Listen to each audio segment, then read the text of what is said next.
신약성경 마태복음 6장 13절 말씀입니다. 신약성경 마태복음 6장 13절 말씀입니다.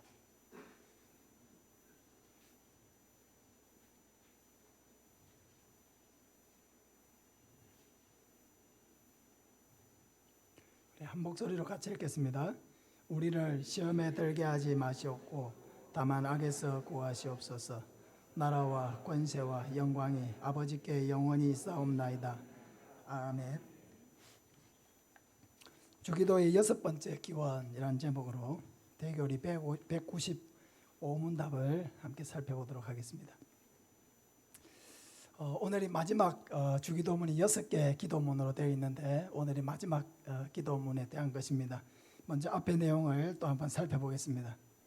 첫 번째 기원은 이름이 거룩히 여김을 받으시오며입니다.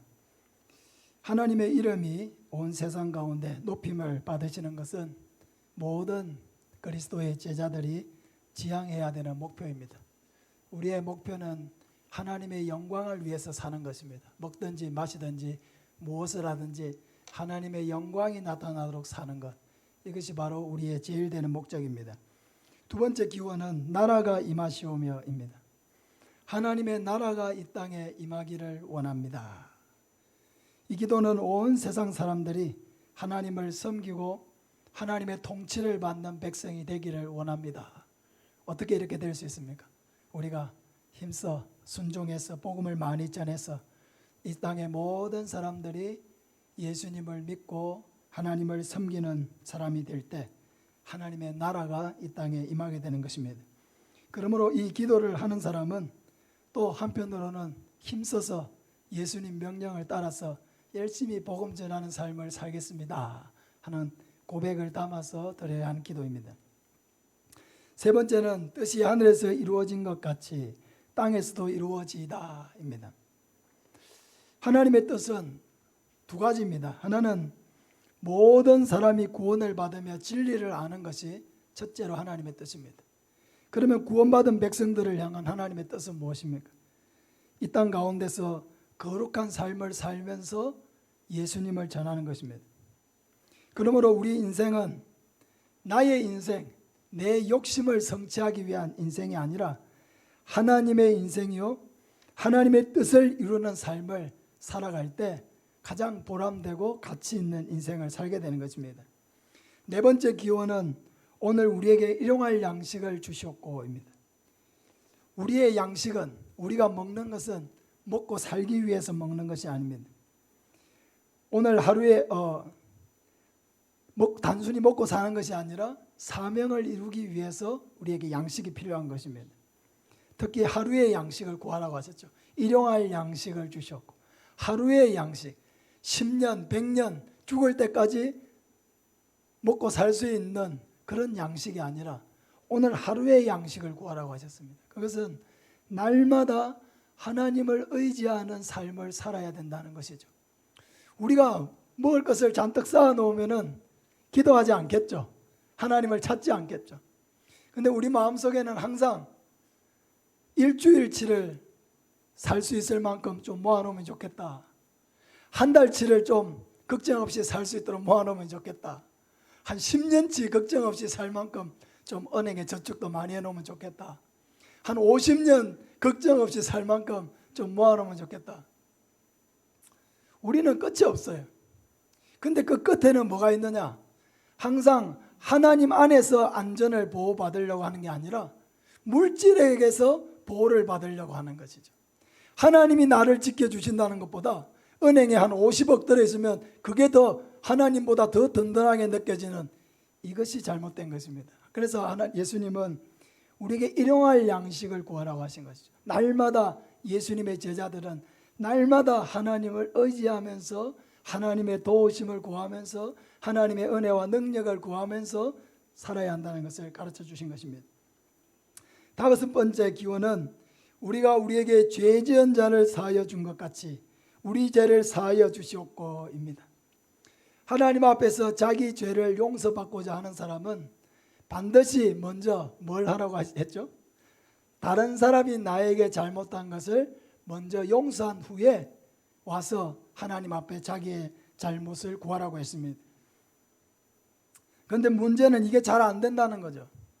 나는 용서받고 싶은 게 많은데 나는 잘 용서가 안 되는 것입니다. 나한테 말 한마디 실수해도 용서가 안 되고요. 나를 무시해도 용서가 안 되고요. 모든 일이 조금이라도 내 눈에 거슬리면 그 용서가 안 되는 거예요. 그 용서가 안 되는데도 불구하고 우리는 나는 용서를 안 하면서 내 죄는 하나님 앞에 와서 용서해 달라고 늘 구하는 것이죠. 이것은 모순입니다. 우리가 받은 은혜는 하나님께서 우리의 영원한 생명을 우리에게 주셨기 때문에 우리는 생명을 구원받은 사람이기 때문에 생명보다 더 소중한 것은 없잖아요. 그래서 세상 가운데 다른 사람들이 나에게 좀 잘못하는 것은 내 생명보다 귀한 것은 아니기 때문에 우리는 그들을 용서한 후에야 하나님 앞에 나와서 우리 죄를 용서받도록 구해야 한다고 말씀하신 것입니다. 오늘은 이제 주기도문의 가장 마지막 기도에 대해서 알아보겠습니다. 195문답을 같이 한번 읽어보겠습니다. 여섯째 기원에서 우리는 무엇을 위하여 기도합니까? 우리를 시험에 들게 하지 마시옵고 다만 악에서 구하시옵소서에서 우리는 지극히 지혜로우시고 의로우시며 은혜로우신 하나님께서 여러 가지 거룩하고 공의로운 목적을 위해 우리가 시험의 공격을 받아 포위되며 잠시 사로잡히고 사탄과 세상과 육신이 잠시 우리를 강력하게 곁길로 이끌어 덫에 걸리게 하려고 하는 것에 섭리하신다는 사실을 인정해야 합니다. 동시에 우리 교리는 죄사함을 받은 후에도 우리의 부패함과 연약함과 부주의함으로 시험을 받고 거기서 더 나아가 우리 자신을 시험에 내어줄 뿐 아니라 우리 스스로 시험을 저항하거나 거기서 헤어나오거나 시험을 성숙의 기회로 활용할 수 있는 능력도 자원하는 마음도 없어서 그런 권세 아래 내버려 둠을 당해야 마땅하다는 것을 인정해야 합니다.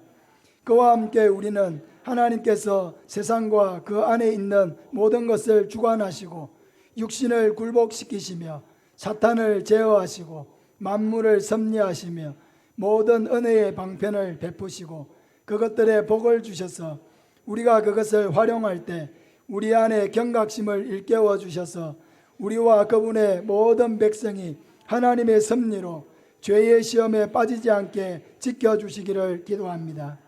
만약 우리가 시험을 받게 된다면 우리를 그분의 영으로 강력히 붙드심으로 시험의 때에 또 든든히 서게 하시고 혹 넘어지더라도 거기서 다시 일어나 회복되게 하셔서 그 시험받음이 도리어 성화의 방편으로 활용할 수 있게 하시기를 기도하고 우리의 성화와 구원이 온전하게 되며 사탄이 우리 발 아래 짓밟히게 되고 우리가 영원히 죄와 시험과 모두 악에서 완전하게 자유하게 되기를 기도합니다. 너무 어려워가지고 어떻게 기도하라고 한지 이 대교리문답의 내용들이 굉장히 조금 함축적인 용어로 되어 있어서 한번 읽어가지고 도대체 무슨 말을 하는 건지 잘 이해가 안 될 수도 있습니다. 오늘 여섯 번째 기도에 대해서 세 가지만 우리가 살펴보겠습니다. 첫째, 이 마지막 기도는 현재와 미래에 대한 것이고 우리가 앞에서 했던 다섯 번째 기도는 과거에 대한 것이라는 것입니다. 다섯 번째 기도가 과거에 대한 것이라면 여섯 번째 기도는 현재와 미래를 위한 기도다. 왜 그렇습니까? 다섯 번째 기도는 죄 용서를 위한 기도죠. 용서를 받으려면 내가 죄를 지었다는 사실이 있어야 되잖아요. 과거의 사실이죠.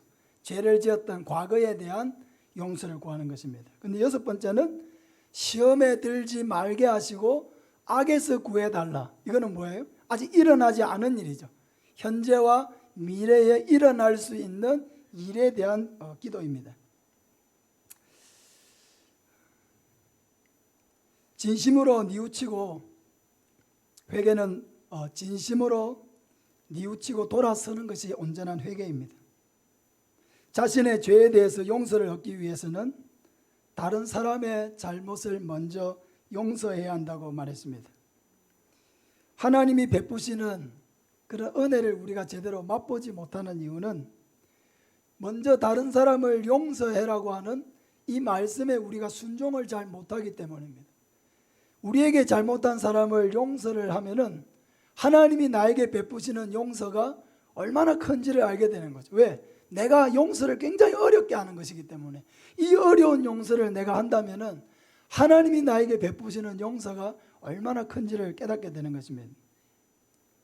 그런데 우리는 마음속으로 다른 사람의 잘못을 절대로 용서해 주지 않으면서 자기의 죄는 용서해 달라고 하기 때문에 하나님이 베푸시는 은혜를 제대로 누리지도 못하고 용서의 확신을 가지지도 못하고 회개를 했는데도 늘 죄책감 속에서 살아가게 되는 것입니다.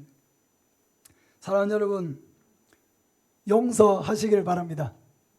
용서를 훈련하시기를 바랍니다. 마음으로 안 되더라도 억지로라도 용서한다고 고백하시길 바랍니다. 그러면은 하나님이 우리에게 주시는 용서도 경험할 수 있게 되는 것입니다. 근데 우리는 이렇게 회개를 했음에도 불구하고 다시 죄를 짓지 않으리라는 확신을 가질 수가 없습니다. 우리는 언젠가 미래에 다시 넘어질 것이라고 우리는 짐작합니다. 그러므로 언제든지 일어날 수 있는 미래에 넘어질 수 있는 상황이 있다는 것을 생각하면서 우리가 이 기도를 할 때에 한편으로는 어떤 마음을 갖습니까? 다시는 이러한 죄에 넘어지지 않게 해달라 하는, 넘어지지 않겠다고 하는 그런 결심을 담아서 이 기도를 드리게 되는 것입니다. 두 번째로 우리는 죄를 지을 수 있다는 우리 자신의 연약함을 알아야 합니다. 로마서 6장 19절에 우리 같이 한번 읽겠습니다. 너희 육신이 연약함으로 내가 사람의 예대로 말하노니 전에 너희가 너희 지체를 부정과 불법에 내주어 불법에 이른 것 같이 이제는 너희 지체를 의에게 종으로 내주어 거룩함에 이르라. 우리가 죄를 짓는 이유는 우리 육신이 연약하기 때문이라고 말씀하고 있습니다. 우리는 언제 범죄에 연루되고 빠져들어갈지 모르는 그런 불완전한 사람입니다. 그러므로 우리는 시험에 들지 않게 기도함으로써 우리에게 닥쳐올 어떤 상황에 대해서 미리 경각심을 가질 수가 있는 것이죠. 그럼 북한이 언젠가는 쳐들어올 것이다, 언젠가 모르지만은 꼭 쳐들어올 것이다 이렇게 믿고 경계 건물을 서는 군인과 북한은 우리한테 쳐들어오지 않을 거야, 절대로 쳐들어오지 않을 거야 이렇게 생각을 하고 경계 건물을 서는 사람이 있다고 할 때 누가 여러분 경계 건물을 철저하게 서겠습니까? 당연히 북한이 쳐들어올 것이라고 마음속에 믿고 있는 사람이 그 경계심을 더 가지고 경계를 서게 되는 것이죠. 우리 자신도 마찬가지입니다. 내가 지금은 이렇게 죄를 짓지 않는 상태에 있지만 언젠가 나도 모르는 사이에 죄를 지을 수도 있다, 이런 경각심을 갖고 있는 사람이 죄를 짓는 일에 대해서 경계하고 미리 예방을 하겠습니까? 아니면 나는 넘어지지 않을 거다, 난 죄 짓지 않을 거다, 난 잘할 수 있다 이렇게 생각하는 사람이 안 넘어지겠습니까? 당연히 경계심을 가지고 내가 넘어질 수 있다라고 하는 경각심을 가지고 내 안에 연약함이 있다는 것을 알고 준비하고 경계하고 예방하는 그런 사람이 죄를 덜 짓게 되는 것입니다.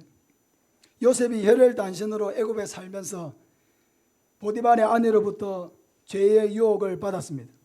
그런데 어떻게 했습니까? 요셉이 머뭇거리지 않았죠. 즉시 거절했습니다. 그리고 그 자리를 피해서 도망을 갔습니다.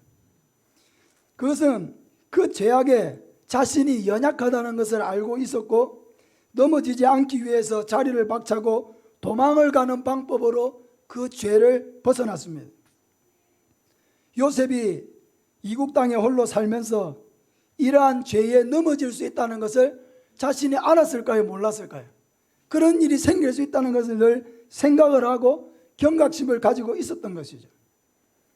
그러니까 그는 하나님 앞에서 이런 죄를 범할 수 없다는 것을 즉시 인식하고 즉시 거절하고 그 자리를 벗어난 것입니다. 사랑하는 여러분, 자신의 연약감을 아는 사람은 자신이 위험에 처하도록 내버려 두지 않습니다.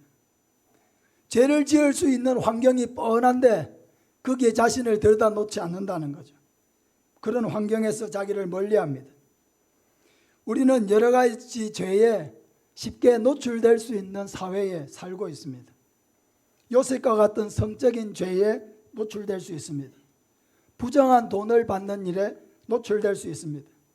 남을 속이거나 거짓을 행하거나 교묘하게 상대방의 명예를 훼손하거나 악한 일을 도모하거나 교회를 분열시키는 일에 가담하거나 다른 사람을 실족시키는 말을 하거나 이기적인 욕심을 위해서 부정한 일을 도모할 수 있습니다. 사회가 부정하기 때문에 그런 부정한 일에 우리 자신도 연루될 수가 있는 것입니다. 그러므로 우리는 언제 어느 순간에 이러한 죄에 우리 자신이 노출될 수 있다는 것을 항상 생각을 하고 경계심을 가져야 되는 것이죠. 무방비 상태로 아무 일도 일어나지 않을 것처럼 그렇게 하는 것이 아니라 내가 언제든지 죄를 지을 수 있다라고 하는 생각을 가지고 그렇게 하지 않기 위해서 경각심을 가져야 한다는 것입니다. 이것이 바로 자기의 연약감을 아는 사람의 특징입니다. 내가 연약하니까 그렇게 넘어질 수 있다는 것을 아는 것이죠. 그 연약하니까 어떻게 하겠습니까? 자기의 연약감을 아는 사람은 자기를 의지하지 아니하고 자기의 의지를 의지하지 않고 하나님을 의지하는 것이죠. 성령 하나님을 의지해서 자기의 연약함을 도와달라고 간구하게 되는 것입니다. 로마서 8장 26절에 이와 같이 성령도 우리의 연약감을 도우시나니 우리는 마땅히 기도할 바를 알지 못하나 오직 성령이 말할 수 없는 탄식으로 우리를 위하여 친히 간구하시느니라. 성령이 뭘 아신다고요? 우리의 뭘 아신다고요? 연약함을 아신다 했습니다. 우리의 연약감을 도우신다. 우리가 연약하다는 걸 알기 때문에 성령이 우리의 연약함을 도우시는 것입니다. 항상 성령을 의지하는 사람은 무분별하게 자신을 방치하지 않습니다. 그리고 우리는 죄에 노출되면 노출될수록 어떻게 돼요? 우리 마음에는 죄책감으로 가득 차고 하나님과의 관계는 깨어지고 영적으로 피폐해지게 되는 것입니다. 그런데 항상 성령을 의지하고 죄의 유혹이 왔을 때 그것을 이겨낼 수 있는 사람은 어떻게 됩니까? 우리가 영적으로 풍성하게 되고 승리의 기쁨이 우리 안에 넘치고 하나님의 은혜가 우리 안에 충만한 삶을 살 수 있게 되는 것이죠. 왜? 죄를 멀리하면 멀리할수록 하나님과의 관계는 더 친밀해지는 것입니다. 죄라고 하는 것은 항상 하나님과의 관계를 깨뜨리죠. 하나님과의 관계가 깨지니까 우리의 영혼이 파괴되고 영적으로 피폐해집니다. 사랑하는 여러분, 항상 우리 자신이 죄에 강한 사람이 아니라 죄 앞에서 너무 무기력하다는 것을 알아야 돼요.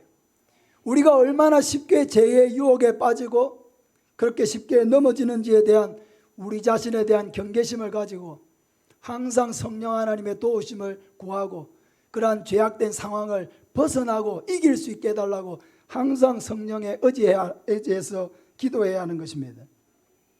마지막으로 우리는 죄짓게 하는 마귀를 대적해야 합니다. 로마서 5장 8절에 근신하라 깨어라 너희 대적 마귀가 우는 사자같이 두루삼키며 두루다니며 삼킬 자를 찾나니 너희는 믿음을 굳건하게 하여 그를 대적하라고 했습니다. 사탄은 친구가 아닙니다. 사탄은 대적해야 될 존재입니다. 시험에 들지 않게 기도하는 사람은 항상 죄짓도록 유혹하고 죄에 빠지게 만드는 악한 영을 분별하고 대적해야 합니다. 보이지 않지만 악한 영은 존재하고 있습니다. 하나님과 같이 영으로 말하고 우리에게 두려움을 주기도 하고 죄를 짓게 만드는 실존하는 인격체가 바로 사탄입니다. 그는 예수님께 나타나서 죄를 짓게 만들려고 유혹했습니다. 우리도 동일하게 유혹하고 죄를 짓게 만들려고 하는 것입니다. 마귀는 우리에게 말을 할 수도 있고 우리 마음에 속삭일 수도 있습니다. 마귀는 온갖 화려한 거짓말로 무장을 하고 있기 때문에 우리는 말로써 마귀를 이길 수가 없습니다. 아담과 하와를 무엇으로 죄에 빠뜨렸습니까? 현란한 거짓말로 죄에 빠뜨렸죠. 하나님은 선악과를 먹으면 반드시 죽으리라고 말씀하셨습니다. 그런데 마귀는 뭐라고 말했습니까? 너희가 결코 죽지 아니하리라 이렇게 말했습니다. 그리고 나아가서 너희 눈이 밝아져서 하나님과 같이 되어 선악을 분별할 줄을 하나님이 아심이니라. 그러니까 하나님 먹지 말라고 했다. 하나님은 반드시 이걸 먹으면 반드시 죽는다고 했는데 사탄은 정반대로 너희가 죽지 아니하리라. 사랑하는 여러분, 사람은 들어야 될 말을 듣지 않고요, 듣고 싶은 말을 듣습니다. 똑같이 뉴스를 받아요. 자기가 듣고 싶은 얘기만 들어요.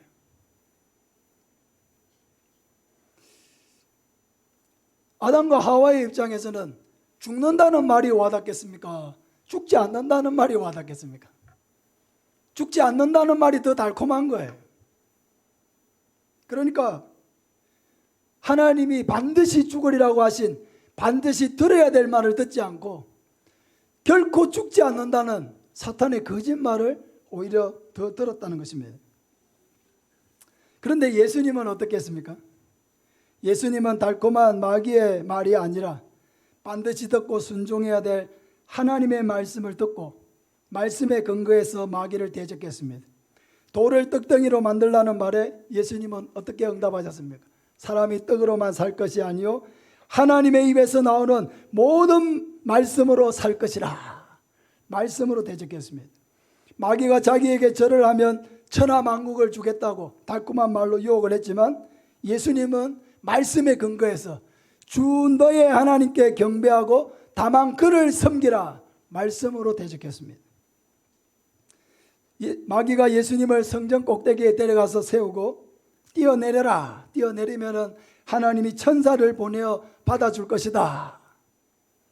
그러니까 예수님은 뭐라고 대적합니까? 주 너의 하나님을 시험하지 말라. 주 너의 하나님을 시험하지 말라. 말씀으로 대적을 했습니다. 우리가 하나님의 말씀을 분명하게 알고 깨달아야 하는 이유는 마귀를 대적하기 위한 것입니다. 하나님의 말씀을 내 마음속에 분명하게 새기고 있지 않으면 달콤한 말에 넘어가게 되는 거예요. 유혹에 넘어가게 되는 것입니다. 우리는 듣고 싶은 말을 듣고 제약된 본성이 원하는 대로 행하는 것이 아니라 하나님의 말씀을 있는 그대로 읽고 있는 그대로 듣고 있는 그대로 암송하고 깨달아서 하나님의 말씀으로 악한 영을 대적해야 하는 것입니다. 야고보서 4장 7절에 그런즉 너희는 하나님께 복종할지어다 마귀를 대적하라 그리하면 너희를 피하리라. 마귀를 대적하면 어떻게 한다고요? 마귀가 우리를 피할 것이라고 말씀하고 있습니다. 마귀를 우리가 무서워할 필요는 없습니다. 왜냐하면 예수님이 마귀를 이기셨기 때문입니다. 예수님은 십자가의 죽으심으로 우리의 모든 죄값을 치르시고 부활하심으로 말미암아 마귀의 권세를 깨뜨리시고 이기셨습니다. 마귀의 권세가 뭡니까? 사망이죠. 마귀의 권세는 죄가 이 땅에 들어오게 하는 것이고 죄로 말미암아 이 땅에 사망이 왔습니다. 그런데 예수님은 죽음 가운데서 다시 부활하심으로 말미암아 마귀의 최고의 권세인 사망을 깨뜨린 것입니다. 우리는 마귀를 믿는 것이 아니라 예수님을 믿죠.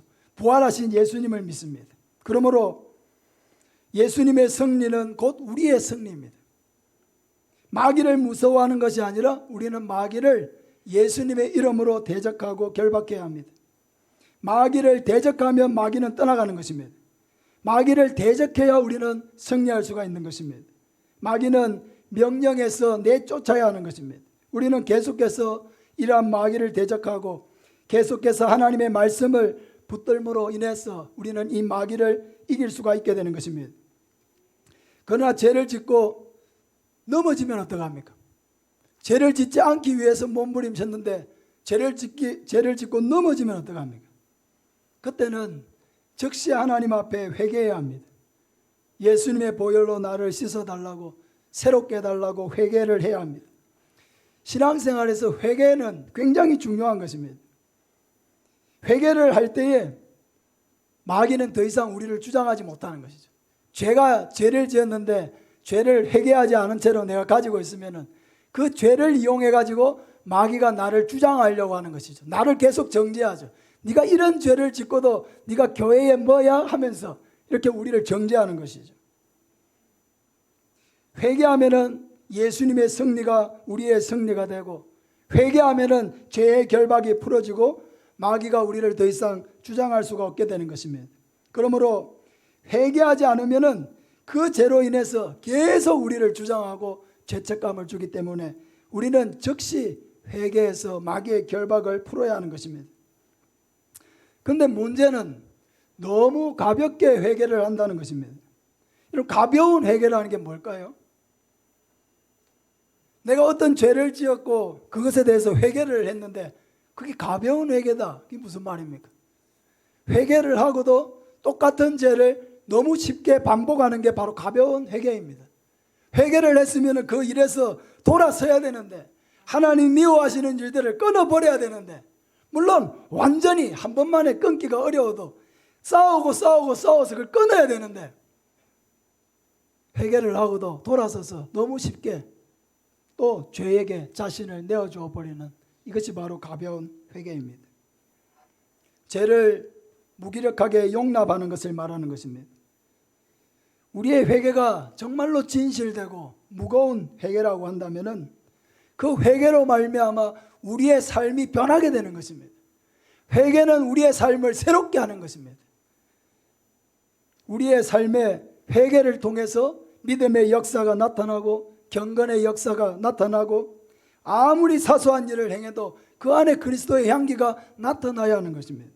사랑하는 여러분, 우리는 시험에 들 수 있고 넘어질 수 있는 그런 연약한 존재이기 때문에 예수님께서 시험에 들지 않도록 기도하고 악에서 구해달라고 기도하도록 우리에게 시키신 것입니다. 그만큼 우리는 연약한 존재라는 것입니다. 내가 연약함을 알면 이것이 여러분 죄를 이길 수 있는 출발점입니다. 연약함을 알 때에 우리는 성령을 의지할 수가 있고 깨어 있을 수가 있게 되는 것입니다. 여러분, 항상 말씀을 들을 때에도 대충 듣지 말고 마음에 깊이 새겨서 들으시기를 바랍니다. 우리가 성령 충만하고 말씀으로 무장될 때 우리는 시험을 이길 수가 있고 마귀를 대적할 수가 있게 되는 것입니다. 죄에 넘어지면 우리는 영적으로 고통을 당할 것이고, 승리하면 기쁨과 평안이 충만하게 될 것입니다. 성령과 말씀으로 충만하여 승리의 삶을 살아가는 저와 여러분 되시기를 예수님의 이름으로 축복합니다. 우리 찬송